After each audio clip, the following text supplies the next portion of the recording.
probably been asked, what do you do with all those ducks that you shoot? Or what's your favorite duck recipe? Now, I haven't tried every single recipe that's out there, but I can say the best recipe that I've had so far is Mallard Wellington. So just like you'd have with beef Wellington, we're going to use mallard breasts. I actually have mallard and pintail. Now these are birds that we're feeding on grain, so they're going to have a much richer taste. And honestly, I think it's the best recipe that I've made so far. So come along with me, I'll show you exactly how to cook it, how to make it taste great. What you really want is to make sure that you've either hung your ducks for a couple days or a day or so, or brine the meat. This helps pull out the blood and a little bit of the gaminess in all the meat. I do that with all my birds. So step one is actually going to be to season the duck, and then we're going to sear it real quick in a nice hot pan.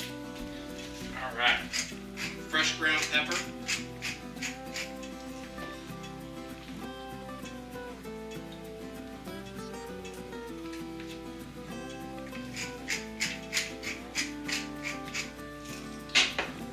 And I like to use a pink Himalayan salt. I would say if you want to up your game with your cooking in general, buy a better quality salt. Don't use iodized salt. Start looking for sea salt or pink Himalayan salt. Any salt like that I think is better than using that iodized salt, normal table salt. Alright.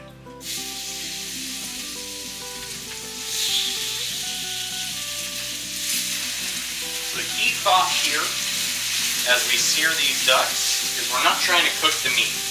That's all going to happen later. So it's really not going to take too long. You can see quickly that one's browning immediately with just a couple quick seconds.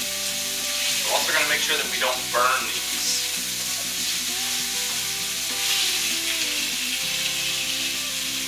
That one's curling. That's probably a little bit hot in this pan.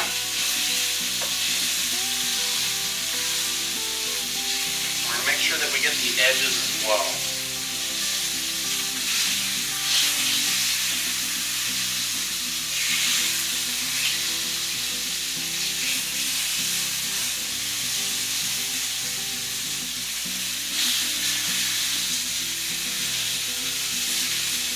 Pull these off that heat, and quickly, while these are still warm, you want to coat them.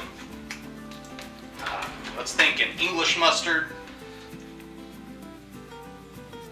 If you got a brush handy, you can brush this on. So we're going to just use a knife. Just coat that mustard all over these. It's going to give it a nice rich flavor. This really light. We don't want this flavor to overpower, but it is going to give it a nice spicy kick to your Wellington later on. That looks great. So we'll let those rest, and as that cools, what's going to happen is that mustard's going to get absorbed in there. It's going to give it that great flavor. Okay, what we're going to be making now is the filling for your Wellington. So depending on the Wellington recipe that you're looking for, it can call for a lot of different things.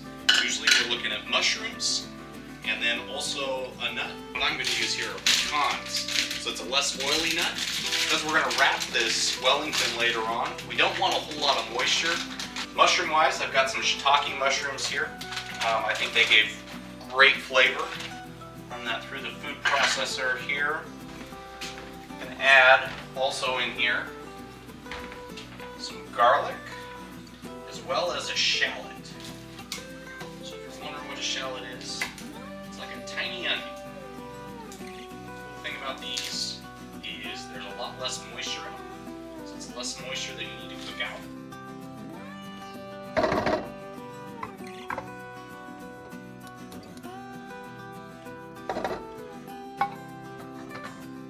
Okay, we're going to cook this over some medium-high heat. And when I say cook, what we're really trying to do is just remove the water. So even though we used a shallot, which has less water than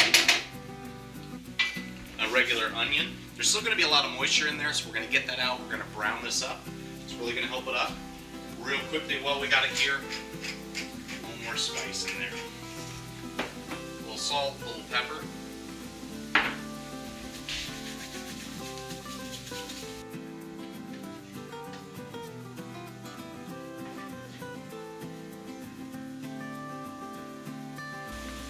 Okay, so what you're going to do is get some cling wrap, plastic wrap, whatever you have. I'm going to lay it out on a cutting board, and then you'll be able to lay your prosciutto on top of that, layering it so that your filling won't actually slide through.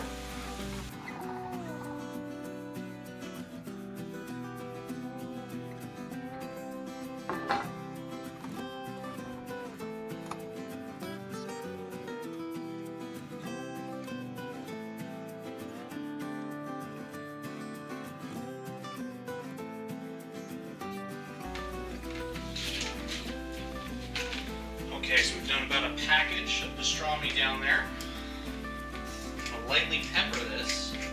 No salt, because there's already salt within the curing process. Alright, I was going to add some fresh thyme in here.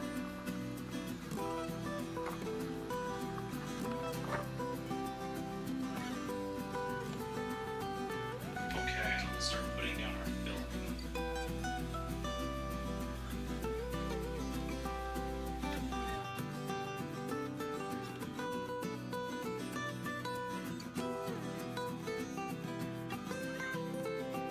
Alright, now when I've made this in the past, because of the size of your duck breasts, as well as the size of your pastry, I actually use 2 on each side and I stack them, so that's why we start with 4. We're going to set those right in the middle. Try and use our 2 biggest pieces.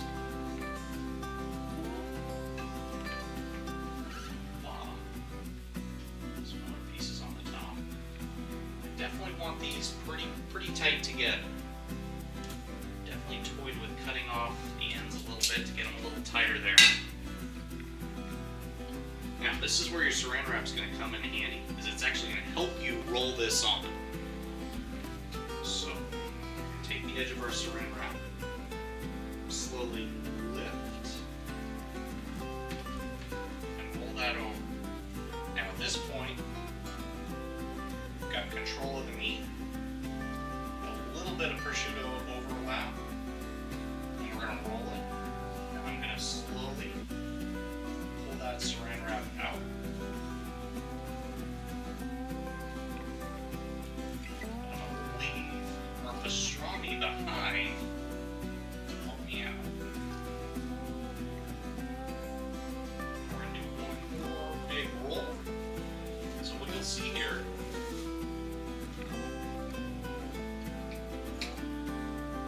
is I now have full contact with my meat. Pull back the other side as well. Definitely seeing my lack of burrito rolling skills, but that's alright.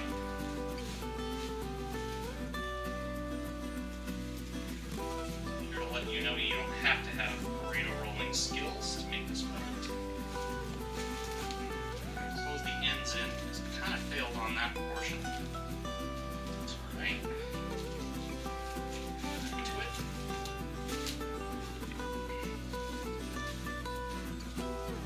Keep this in mind, how much additional prosciutto is there on the edges. I probably could have gone 1 piece less.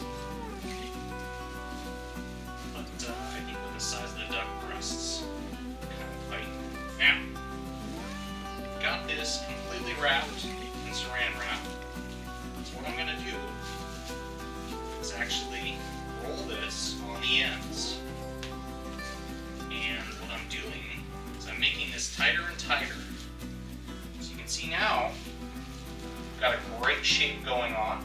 This is really tight. It's going to stay together really well.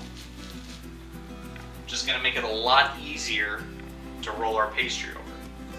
So what we'll do now is we're going to pop it in the freezer for about 5 to 10 minutes, and we'll do the same thing with our pastry as we did with the prosciutto. Is we'll put down cellophane first and then lay out our pastry on top.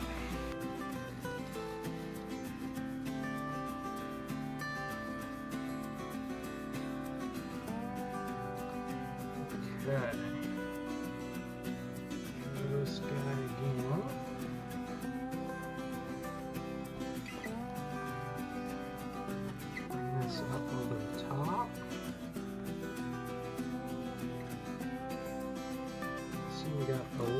little bit, just the tiniest bit of extra. Okay, so what we're going to do, just going to cut that real lightly.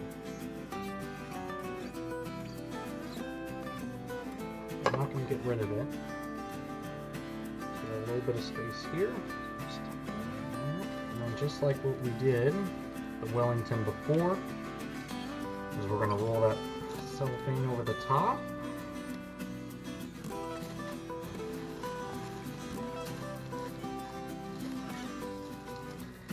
Alright, so we got a decent looking Wellington here. Two great things right now, okay? One, we're getting really close to being done. Two, you can pop this in the fridge, save it overnight, and then take it out tomorrow and actually put that in, and it cooks up just right.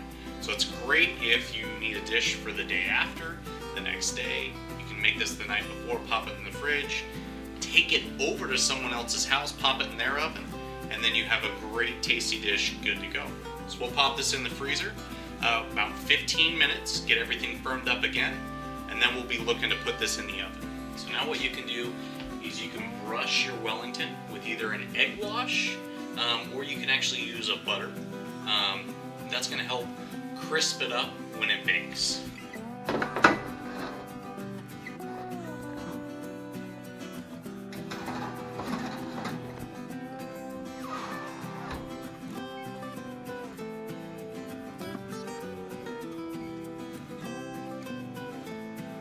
Alrighty, so we're going to pull this out at 30 minutes, not 35. We're going to see how she looks.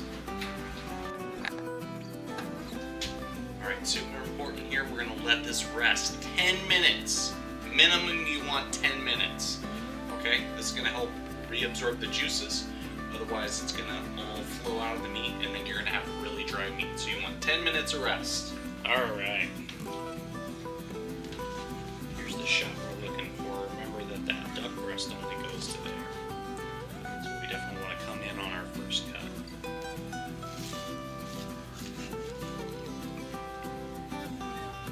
Oh yeah.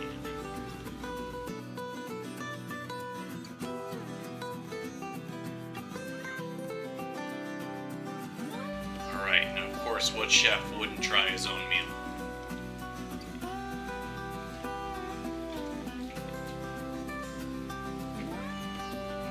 Try this out with your friends, your family, and yourself.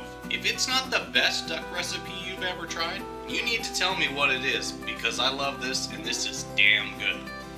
Thanks for watching Tactical Fowl. We'll see you out there.